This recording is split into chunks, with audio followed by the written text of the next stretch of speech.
શું તમે ક્યારેક ગ્લુટન ફ્રી શક્કરપારા ખાધા છે? એકદમ સ્વીટ, ક્રિસ્પી, ટેસ્ટી, મહિના સુધી ખવાય. હેલો ફ્રેન્ડ્સ, હું છું શીતલ. તમારું સ્વાગત છે મારા કિચનમાં. આજે આપણે બનાવીશું જુવારના લોટના શક્કરપારા. જો એકવાર બનાવી લીધા ને તો બજારના શક્કરપારા ક્યારેય નહીં લાવો. તમે જો બજારના શક્કરપારા લાવતા હોય ને તો એકવાર આ રીતે ટ્રાય કરજો. ઘરના હેલ્ધી શક્કરપારા ખાઈને બજારના ભૂલી જશો. તો ચાલો બનાવીએ. એના માટે લેશું 1 કપ રેગ્યુલર જુવારનો લોટ. આ ઝીણો પણ નથી, જાડો પણ નથી, આપણે રોટલામાં યુઝ કરીએ ને તે જ છે. સાથે લેશું 2 ટેબલ સ્પૂન જેટલા સફેદ તલ અને 2 ટીસ્પૂન ઘી. તો ઘીથી છે ને એકદમ ખસ્તા બનશે અને ખાવામાં પણ બહુ સરસ એવી ફ્લેવર આવશે. અહીંયા જો તમને શક્કરપારામાં કોઈ પણ ફ્લેવર પસંદ હોય, જેમ કે એલચી ફ્લેવર, તો તમે એડ કરી શકો છો. અને અહીંયા હું હેલ્ધી રીતે બનાવવા માટે ખાંડનો યુઝ નથી કરવાની. આ રીતે સરસ રીતે મોણને મિક્સ કરી લેશું લોટ સાથે. અને કેવું મોણ આપવાનું છે, તો આ રીતે આપણે મુઠ્ઠી બનાવીએ ને તો થોડી હલકી મુઠ્ઠી આ રીતે બનવી જોઈએ. બસ એવું મોણ કરવાનું છે. હવે આપણે ખાંડની જગ્યાએ ગોળનો યુઝ કરવાનો હોવાથી 1/4 કપ ગોળ લીધો છે અને એની સામે 1/4 કપ પાણી લઈ અને પેનમાં આપણે ગરમ કરી લેવાનું છે, એટલે ગોળને મેલ્ટ કરી લેવાનો છે. અહીંયા કોઈ ચાસણી નથી કરવાની, માત્ર ગરમ પાણી કરવાનું છે, એટલે ગોળ મેલ્ટ થઈ જશે. અને ગોળને આપણે એકદમ ઝીણો સમારીને લેવાનો છે, એટલે ઝડપથી મેલ્ટ થઈ જાય.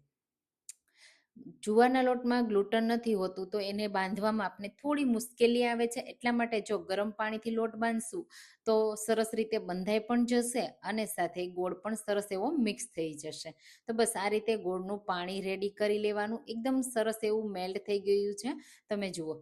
બસ ગેસની ફ્લેમ બંધ કરી નીચે ઉતારીશું અને જે મિક્સર આપણે તૈયાર કર્યું છે ને એમાં એડ કરી દઈશું. પહેલાં એકસાથે બધું એડ નહીં કરીએ, જેટલું જરૂર લાગે ને એટલું એડ કરશું. પણ 1 કપ લોટ સામે 1/4 કપ પાણી બરાબર છે. અને સાથે ગોળનું પણ પાણી બનશે, એટલે પરફેક્ટ માપ સાથે બનશે.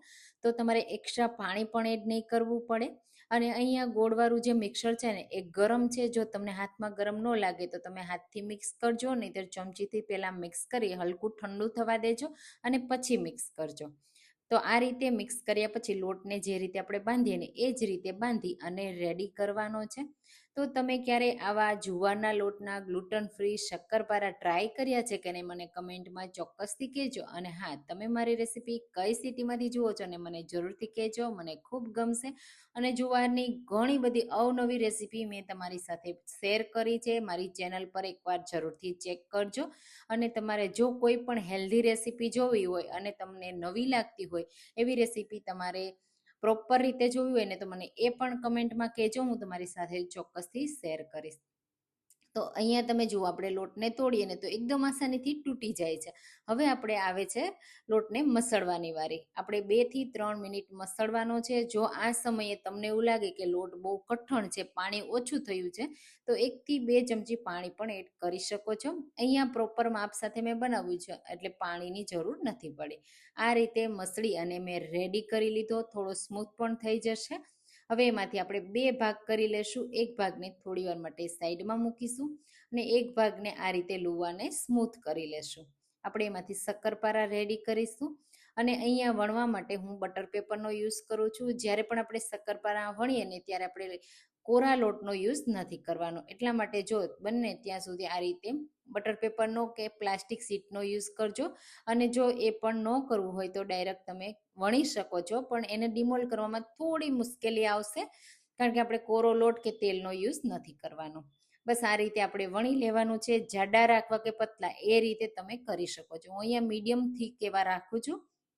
અને આ રીતે બધી સાઈડથી આપણે ફેરવતા જશું અને વણતા જશું.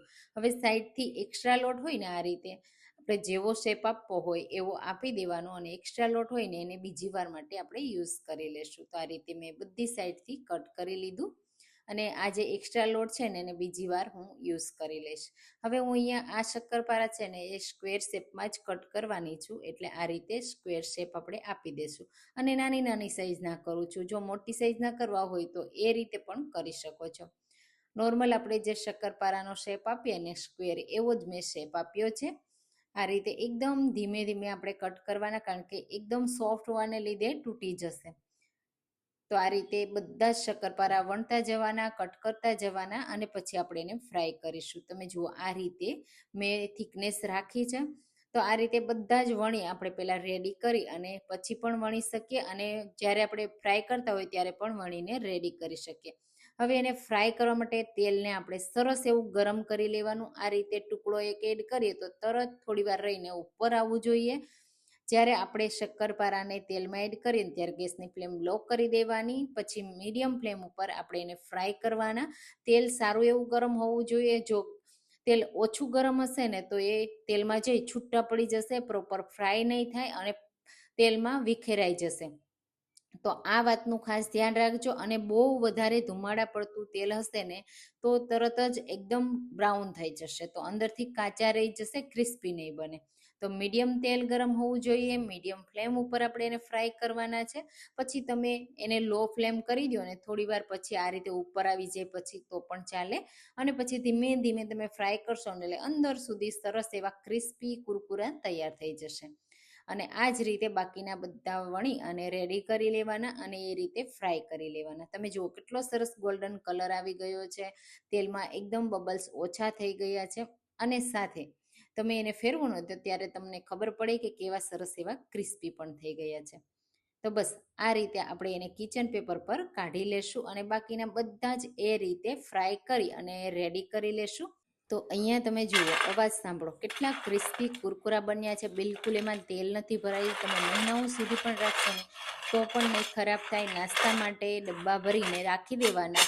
બાળકોને બજારના નાસ્તા કરતાં આવા ઘરે બનાવેલા હેલ્ધી નાસ્તા ખવડાવવાના, એ પણ પચવામાં હળવા, ગ્લુટન ફ્રી. આ શક્કરપારા તમે પણ બનાવજો. અને રેસીપી ગમી હોય તો લાઈક કરજો, શેર કરજો અને મારી ચેનલને સબસ્ક્રાઈબ કરજો. Thank you for watching.